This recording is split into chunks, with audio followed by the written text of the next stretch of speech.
Amigos do InfoFutsal, sejam bem-vindos a mais uma entrevista da nossa série Os Super Técnicos do Futsal Pernambucano. O papo de hoje é com um cara que tem muita moral em Pernambuco, muitos títulos na carreira, muitas histórias boas para contar. Mas antes, pedir para vocês aí se inscreverem no nosso canal no YouTube, curtir a nossa página nas redes sociais e acompanhar o nosso trabalho, tá certo?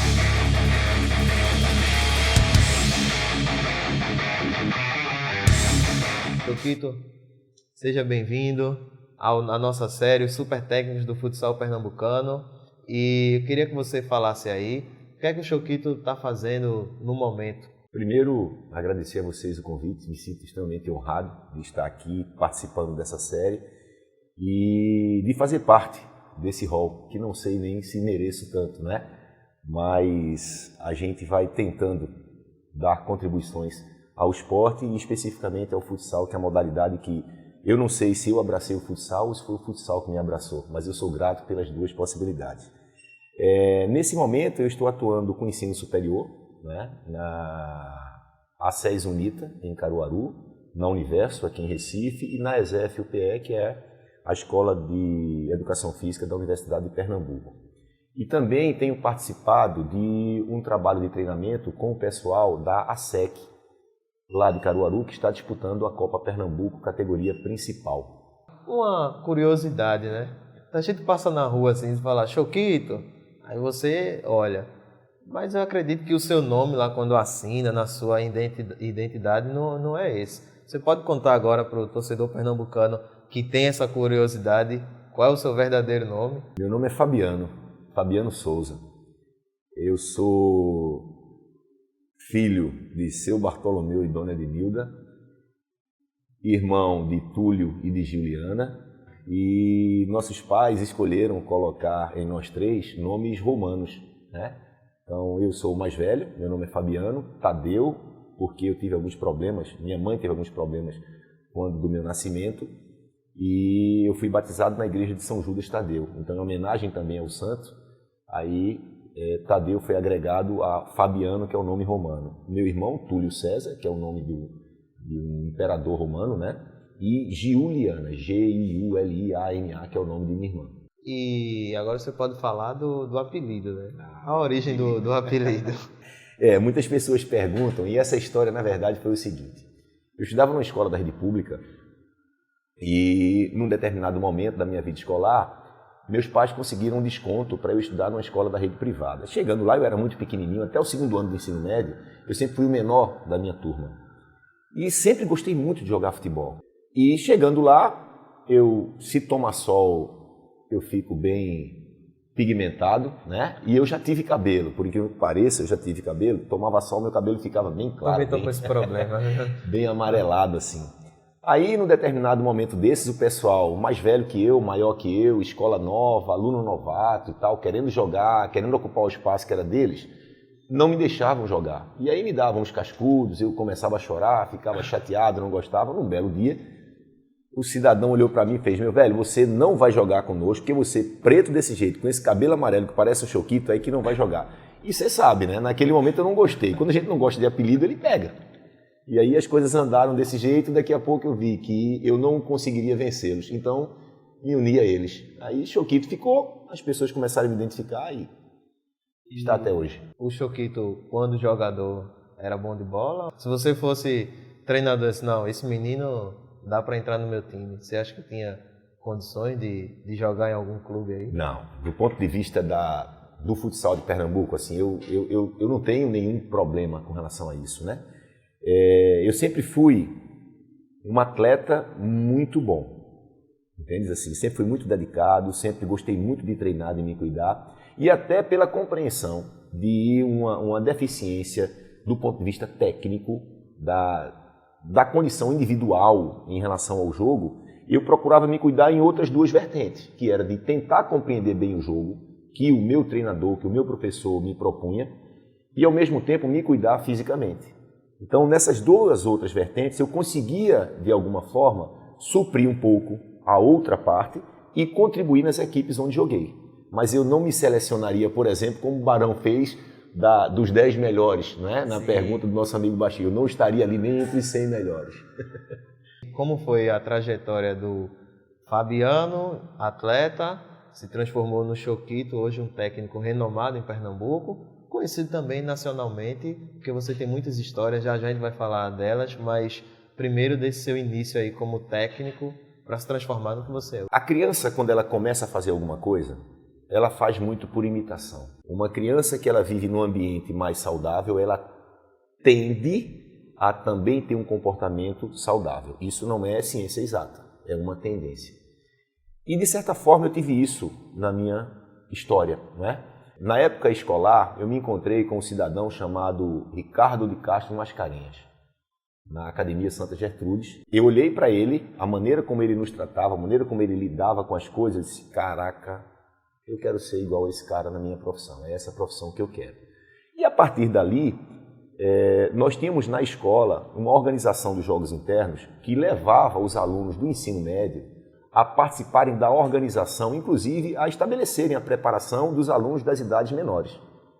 E nessa participação foi uma coisa que me encantou bastante, me chamou muita atenção. Fiz a opção por educação física, me encontrei com outras pessoas maravilhosas que começaram a me dar subsídios bastante interessantes. E isso foi me gerando inquietações para eu tentar buscar uma leitura, acompanhar o treino de alguém, me encontrar com alguns outros amigos que fui fazendo, alguns deles inclusive foram entrevistados aqui, né?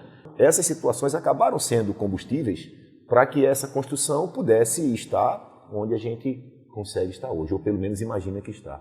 Com certeza está. O torcedor pernambucano é quem estava até cobrando. Vocês vão falar com o Choquito, é o mestre do futsal, né? Vamos começar a contar aí boas histórias, né? Você estava me falando de uma da Taça Brasil de 2007, né?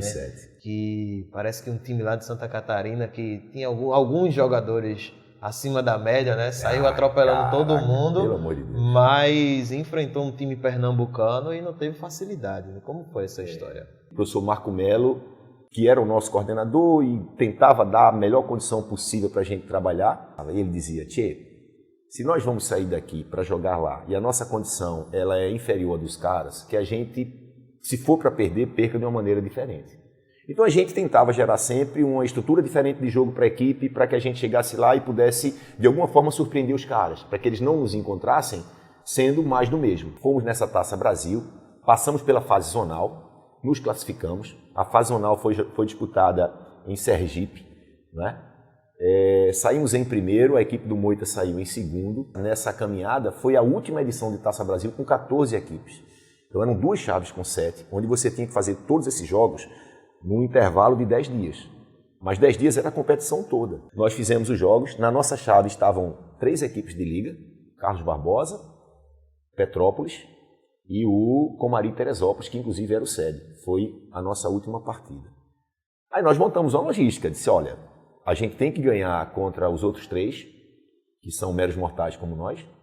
Contra os 3 de liga, a gente tem que ganhar um, pontuar no outro, e um deles a gente pode perder, inclusive abortar. O que significa abortar? É assim, não seria um jogo para a gente investir energias pensando na classificação. Aí nós estreamos, vencemos contra um dos meros mortais. Segundo jogo da gente contra Carlos Barbosa, que havia perdido na estreia contra o Petrópolis. O jogo seguiu 2-1 para nós. Num determinado momento, faltavam 3 segundos, aí arremesso de meta para os caras. A gente desceu a defesa, o goleiro transferiu lá e fizemos a falta. Faltavam 7 décimos de segundo. Não acredito que você vai dizer que tomou um gol. Claro que tomamos.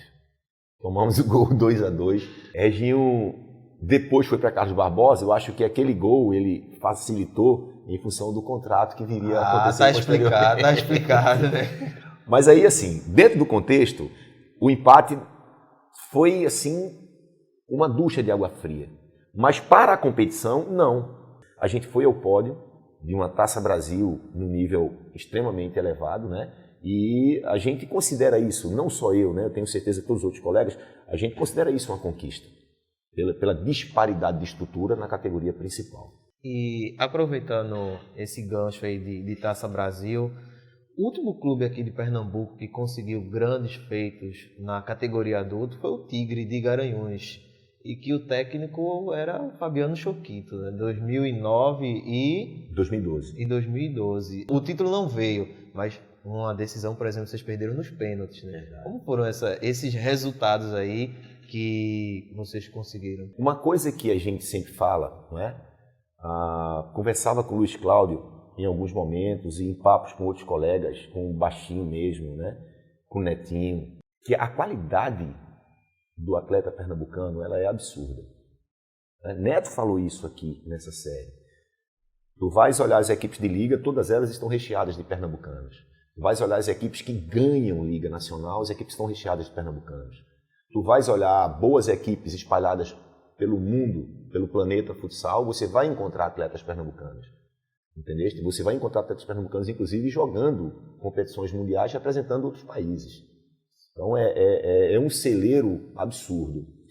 Infelizmente, a gente não tem conseguido dar continuidade a isso. Então, quando a gente consegue conjugar essa qualidade, tendo uma sequência até o adulto, né, com um trabalho que ele consiga fazer convergir todas essas energias, a gente tem uma condição de chegar longe. Então, se nós, na diferença estrutural que nós temos para o Sul, fôssemos jogar uma Liga Nacional, talvez não conseguíssemos um resultado tão expressivo, porque demanda uma série de outros fatores. Mas para a Taça Brasil, se você consegue ajustar, é cuidadoso com esses elementos, há uma possibilidade que se abre.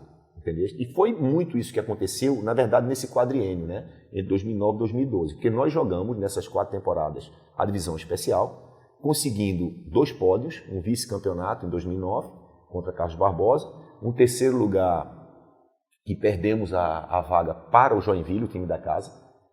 Saímos em primeiro, inclusive, foi a nossa única derrota na competição. Nós saímos em primeiro na chave, que tinha 2 equipes de liga, uma delas ficou pelo caminho, que foi a equipe do Concórdia. Em 2010 nós fomos quinto, aliás, sétimo. Foi a competição mais irregular nossa. Em 2011 nós fomos até a última rodada e também perdemos a vaga para a semifinal para o Joinville, que viria a ser o campeão, né, que foi a taça lá em São Paulo, em Orlândia especificamente. Então foram campanhas assim muito legais, onde a gente conseguiu fazer convergir tudo isso. Dentro da possibilidade, a diretoria tentou nos dar uma condição boa, né? Um grupo de atletas que esteve extremamente focado, pessoas às quais eu sou grato e tenho um carinho muito especial até hoje, e um trabalho de uma comissão técnica que de repente eu tive a honra de encabeçar, né? Mas tinha outros colegas acompanhando o processo todo, o professor Alisson, o professor Ibson, o professor César Brasil, o professor Sandro Pelé, o professor Cleodo Bastos. Tá entendendo? Então, uma série de pessoas que sempre esteve ali também dando suporte a tudo isso, né? E outros que passaram e contribuíram. Marcelo, que esteve conosco em 2010 também, Marcelo Ribeiro, tá entendendo? Então, sempre gente do bem que esteve ali contribuindo com sua energia para que a gente conseguisse chegar. Me diga uma coisa, você vai jogar contra um time de qualidade técnica bem superior. O que você fala para a sua equipe? Claro que você tem que reconhecer a superioridade do adversário, mas como é a conversa e o planejamento do Choquito para um jogo assim? Vamos identificar de onde é que vem a diferença. Por que é que os caras estão num patamar e nós estamos em outro patamar? Para a partir daí você traçar uma ideia de como você vai enfrentar esse adversário. Mas ao mesmo tempo, nessa busca de identificar alguma coisa, eles vão apresentar algumas fragilidades. Na hora que eu procuro com equilíbrio entender qual é o meu tamanho, eu vou entender também qual é a minha força. E a partir daí eu coloco ela em prática e tento explorar aquilo que ficou conversado que eu posso explorar e me preservar, me precaver daquilo que foi identificado e que a gente precisa se preservar e se precaver. Eu lembrei que você também já esteve no outro lado da moeda, pelo menos na minha visão e de alguns que estavam nesse jogo que eu vou falar. Aconteceu no início desse ano. Acho que aquela final da Copa Tronadon, a sua equipe, o Garapa, no papel, era mais time que o Sport. Até porque o Sport estava com um time sub-20. E por que aquela vitória não veio? Não veio porque Renan é um pilantra. eu não discordo, Brincadeira, não. Meu amigo. A equipe do Garapa, na verdade, naquele momento, ela era formada por algumas pessoas com as quais eu já havia trabalhado. Só que nós nos reunimos para jogar a competição. Então, por mais que você tenha uma memória tática, quando você se encontra com pessoas diferentes, em tempos diferentes, essa memória tática ela também vai ter algumas fragilidades de continuidade. Ao contrário, a equipe do Sport é uma equipe extremamente bem treinada, muito entrosada e muito homogênea. Então, Renan tem muitas opções táticas e individuais para ajustar e modificar o jogo da equipe dele. Não discordo do ponto de vista da maturidade para a competição. Nossa equipe é uma equipe muito mais madura. E no jogo, o que é que aconteceu? Nós tivemos no primeiro tempo uma dificuldade em vencer principalmente a estrutura defensiva deles. No segundo tempo, a gente fez uns 2 ajustes, um de ordem defensiva e um de ordem ofensiva, que a gente gerou muito problema. E aí, usando as próprias palavras de Renan, meu amigo, parecia um tsunami, né? Que nós empatamos e foi bola na trave e aquela coisa toda. Aí ele pôs o linha goleiro, fundamentalmente para ter a bola. Numa quadra de 40, você também não poderia sair. Pela relação de treinabilidade, nossa equipe estava num desgaste mais acentuado que o da equipe deles, né? Uma estratégia muito interessante dele, mas um pouquinho de malandragem. Quem estava acompanhando a transmissão ao vivo começou a criticar. O técnico do Sport é retranqueiro, botou o goleiro linha para segurar a bola, para não deixar o Garapa jogar. Mas é uma opção que compõe ele tinha, né? Claro que sim, compõe o jogo, né? Então, naquele momento ele iria se expor para perder a partida, uma partida decisiva, um jogo de final. Tu estás entendendo? Então, assim, ele usou daquilo que dentro das regras era permitido e usou com maestria. Então, aí você não vai ficar, o outro não. Olhe para a sua casa, cuide da sua horta, ao invés de ficar olhando para a plantação dos outros. Como é que tá lá no Caruaru? O projeto lá é a longo prazo? É só para disputar algumas competições? Como é o trabalho lá? Foi montada uma associação, que é a ASEC, né? E a Associação Esportiva de Caruaru, ela vai tentar gerar continuidade. Não é uma coisa fácil, porque a gente não pode ficar dependendo exclusivamente de Gustavo, dos investimentos e das loucuras extremamente gratas e bem-vindas que ele faz para o futsal pernambucano. Mas a ideia é de continuidade, inclusive de resgatar uma série de praticantes que jogavam fundamentalmente, Matheus, as competições abertas de Caruaru. O projeto tem andado nessa perspectiva. Os meninos estão se mobilizando, inclusive, com apoios parlamentares para ver se há aprovação de recursos nesse sentido, tentativa de parceria, para que a coisa perdure. A intenção é essa. Está se trabalhando muito para que isso daí aconteça. Não está fácil, mas a ideia é essa. Inclusive, quem estiver aí disposto a estar conosco, a apoiar essa iniciativa, vai ser muito bem-vindo. Na Copa Tronadon, você, pelo Garapa, venceu essa equipe, não foi? Como foi lá a recepção lá quando você chegou em Caruaru? E foi um jogo que você estava muito pilhado, eu lembro. Muita vontade de ganhar, de chegar na final. Tava bastante, porque assim, como eu falei para ti, se tem alguma coisa que eventualmente pode me ter trazido a estar aqui conversando contigo, foi a inquietação, né? Então a inquietação é, Barão falou com muita propriedade sobre isso. Qual é a principal conquista? A próxima. A próxima. Isso é que vai te deixar inquieto constantemente, né? E foi um jogo que eu estava muito concentrado, eu procuro estar muito concentrado nos jogos. Eu não posso estar pilhado no jogo e funcionar lá no banco como um torcedor. E com relação a essa situação, eu sempre deixei claro para todas as pessoas, e pelo menos tentei deixar com minhas ações, que nós somos adversários, não somos inimigos. A recepção foi boa, né, Caruaru? Sem muitos problemas, né? Inclusive geravam brincadeiras e piadas de parte a parte, né? Os acertos, os erros, e a gente deu belas risadas disso. A gente te escolheu como um super técnico, então fale aí das suas conquistas que aí vão confirmar que realmente você é um super técnico do futsal pernambucano. Talvez pela manutenção da minha inquietação, muito mais do que por conquista de títulos. Tu estás entendendo? O título é uma coisa que aconteceu hoje e que amanhã você tem que fazer de novo. E talvez seja exatamente por essa inquietação de ter ganho algumas coisas, mas sempre querer fazer de novo, fazer algo novo e tentar contribuir com a modalidade e com o esporte. Né? Então, acho que se eu mereço estar aqui, talvez seja muito mais por isso, essa é a minha percepção. Choquito, o Barão fez uma pergunta para você e o Bruno vai mostrar agora. Você pode responder. Eu gostaria que ele respondesse o porquê de nós treinadores nos se unirmos em prol do futsal pernambucano. Eu falo isso em todas as categorias, desde a base até o adulto. Meu nobre amigo Sebastião, tudo bem? Grande prazer responder a tua pergunta, principalmente por tudo que a gente já compartilhou, inclusive sala de aula, né? Meu querido, veja, eu também tenho essa inquietação no sentido de que é necessário que a gente esteja mais próximo nessa troca. O que não quer dizer que a gente não possa, inclusive, ter ideias diferentes. E muito antes, pelo contrário, termos ideias diferentes vai exatamente ajudar que a gente consiga avançar. A Federação Pernambucana, em algumas iniciativas, ela tentou estabelecer esse encontro. E me parece que houve uma dificuldade nossa, enquanto colegas treinadores, para estarmos presentes e estabelecermos essas discussões.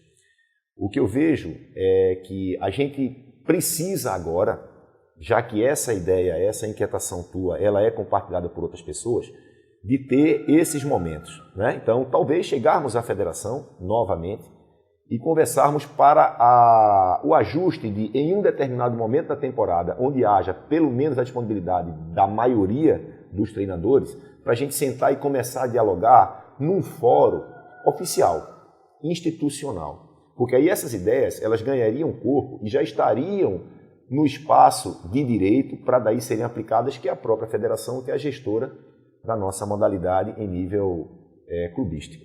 E para a gente finalizar, Choquito, a pergunta que eu estou fazendo a todos os super técnicos, qual é o legado que você espera deixar no futsal?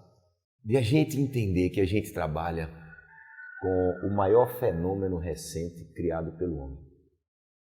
E que, a partir daí, o esporte e o futsal especificamente, eles não têm essência. Eles vão receber uma essência. Então, esse discurso de dizer que o esporte é saúde, que o esporte é educação, ele pode ser. O esporte pode contribuir para que ele seja espetáculo? Pode. Então, talvez a ideia do legado seja que até na minha expressão de professor universitário, que eu tente contribuir para as pessoas continuarem inquietas e buscando fazer com o esporte o melhor possível para todos os segmentos que são atingidos com a nossa intervenção profissional. Seja o atleta, seja o familiar do atleta, seja o torcedor, que não necessariamente é o familiar, seja a imprensa, sejam os dirigentes. Então, que essa inquietação nos leve a uma prática cada vez mais qualificada. Talvez seja esse o legado que passe pela minha cabeça. Hoje a gente teve uma grande aula de futsal, né? Parabéns aí pelo trabalho, que você continue acompanhando o InfoFutsal e pode aparecer aí mais vezes. Tá valendo, apareceremos com muita honra e prazer e parabenizar vocês, né, por essa iniciativa belíssima de trazer ideias de como é que as pessoas estão trabalhando na quadra. Bom, pessoal, é isso aí. Essa foi a nossa entrevista com, agora vocês sabem quem é, Fabiano Souza, o Choquito. Fiquem ligados aí no nosso canal e acompanhando aí que nós vamos entrevistar os outros super técnicos. Valeu?